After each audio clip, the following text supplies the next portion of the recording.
पुणे जिल्ह्याच्या सहकार क्षेत्रात नावाजलेली व सर्वसामान्यांना वेळेला मदत करणारी व सर्वसामान्य जनतेची पतसंस्था म्हणून ओळख निर्माण झालेली भैरवनाथ नागरी सहकारी पतसंस्थेच्या वार्षिक कॅलेंडर व डायरीचे प्रकाशन माजी गृहमंत्री दिलीपराव वळसे पाटील, पतसंस्थेचे संस्थापक अध्यक्ष तथा राज्यमंत्री, पुणे म्हाडाचे अध्यक्ष शिवाजीराव आढळराव पाटील व कल्पनाताई आढळराव पाटील, युवा उद्योजक अक्षय आढळराव पाटील, संस्थेचे उपाध्यक्ष सागर काजळे, विष्णुकाका हिंगे, भैरवनाथ पतसंस्थेचे संचालक मंडळ व इतर उपस्थित मान्यवरांच्या हस्ते करण्यात आले।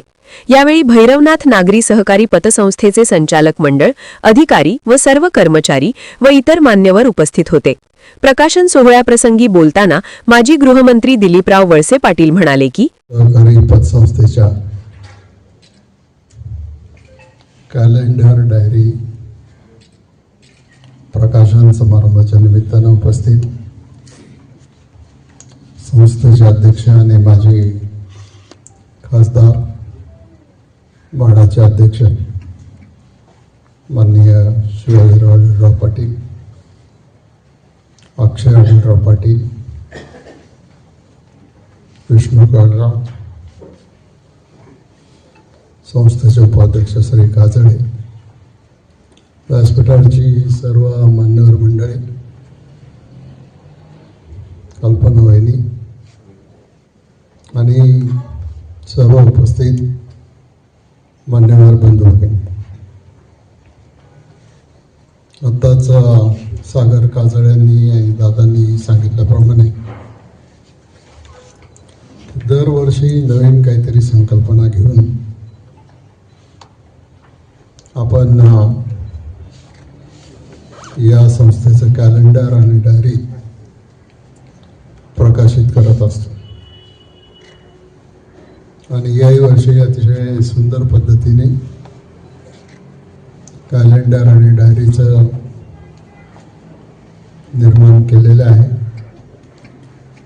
त्याचं प्रकाशन झालं असं मी या ठिकाणी जाहीर करतो। तसं पाहिलं तर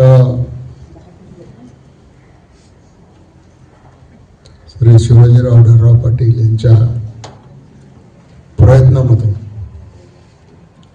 काही वर्षापूर्वी या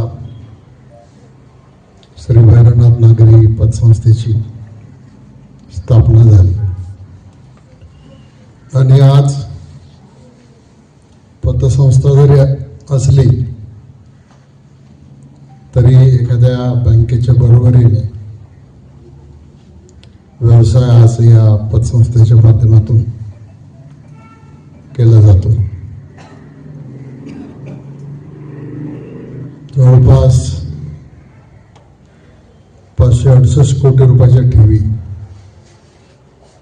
आणि 6 कोटीपेक्षा जास्त नफा, हे आकडेच दाखवतात की ही संस्था किती सक्षम पायावर त्या ठिकाणी उभी आहे। वेळेकाळेला लोकांची गरज भागवण्याच्या दृष्टिकोनातून आज ही संस्था काम करते आणि नुसतंच ठेवी गोळा करायच्या, कर्ज द्यायचं, व्याज मिळवायचं एवढ्या पुरतंच काम न करता या संस्थेने तर अनेक लोकांना रोजगार तर दिलाच आहे, पण त्याच्याच बरोबरीनं सार्वजनिक कार्यामध्ये देखील, सामाजिक कार्यामध्ये देखील पतसंस्था नेहमी हातभार लावत असते। मोठं कार्यक्षेत्र संस्थेने, मला वाटतं तर राज्य असेल ना, संपूर्ण राज्य या संस्थेचं कार्यक्षेत्र आहे आणि त्यामुळं संस्थेचा आणखीन विस्तार कसा करायचा याच्याबाबतचं नियोजन चेअरमन आणि संचालक मंडळ यांच्या सगळ्यांच्या मनामध्ये त्या ठिकाणी आहे। ते निश्चितच करतील। एखादी संस्था उभी कशी करायची, तिला चांगलं स्वरूप कसं द्यायचं, आकार कसा द्यायचा, मग हायस्कूल असेल, इंग्लिश मिडियमची शाळा असेल, पतसंस्था असेल,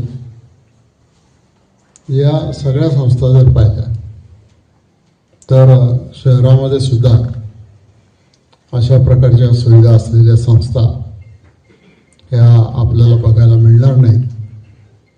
त्या आज एका गावामध्ये आपल्याला सगळ्यांना या ठिकाणी बघायला मिळत आहेत. आणि याच्या पाठीमागं फक्त शिवाजीराव आढळराव पाटलांची दूरदृष्टी हीच त्या ठिकाणी या सर्व संस्थांना पुढे घेऊन जाते. त्यांनी देशामध्ये केलेलं काम, राज्यामध्ये केलेलं काम, तालुक्यामध्ये केलेलं काम हे तर आपल्याला सगळ्यांना परिचित आहेच. आणि आता या सगळ्या संस्थांच्या माध्यमातून अनेक लोकांचे संसार उभं करण्याचं काम, अनेक लोकांची आर्थिक स्थिती सुधारण्याचं काम या सगळ्या संस्था करतायत. आणि म्हणून मी शिवाजीराव तुमच्या संचालक मंडळाचं, सर्व सभासदांचं मनापासून अभिनंदन करतो. आणि दिवसेंदिवस आता या पुढच्या काळामध्ये आपण पाहिलं तर अतिशय स्पर्धात्मक असं युग आहे. आणि त्या स्पर्धात्मक युगामध्ये टिकायचे, वाढायचे, पुढं जायचं हे आपल्याला इथं लक्षामध्ये घेतलं पाहिजे. कारण आपण बघतो आज राष्ट्रीयकृत बँका की ज्या भारत सरकारच्या मालकीच्या बँका आहेत, तिथं सुद्धा आज मोठ्या मोठ्या अडचणी निर्माण झाल्या आहेत. एखादा उद्योगपती येतो, 5-10 हजार कोटी घेतो आणि परदेशामध्ये निघून जातो. त्यामुळे कर्ज वाटप देणं, करणं आणि त्याची वसुली करणं, आणि त्याच्यामध्ये वेळप्रसंगी कटुता पण येत असेल, वेळप्रसंगी एखादा माणूस दुखावला पण जात असेल, पण तरीसुद्धा शेवटी संस्था ही महत्त्वाची आहे. आणि म्हणून त्या संस्थेला आपण जास्तीत जास्त जपणं हे महत्त्वाचं आहे. त्या दृष्टिकोनातून प्रयत्न सुरू आहेत. हल्ली केंद्र सरकारचं बारीक लक्ष या सगळ्याच संस्थांच्यावर आहे.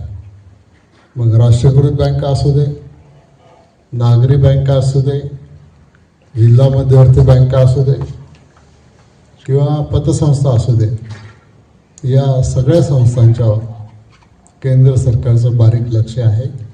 थोडीशी चूक जरी कुठं झाली तर लगेच त्याच्यामध्ये केंद्र सरकार, अजून पतसंस्था काही केंद्र सरकारच्या अखत्यारीत आल्या नाही, पण बाकीच्या बँका पाहिल्या आणि हळूहळू टप्प्याटप्प्याने त्या पतसंस्थांना सुद्धा त्याच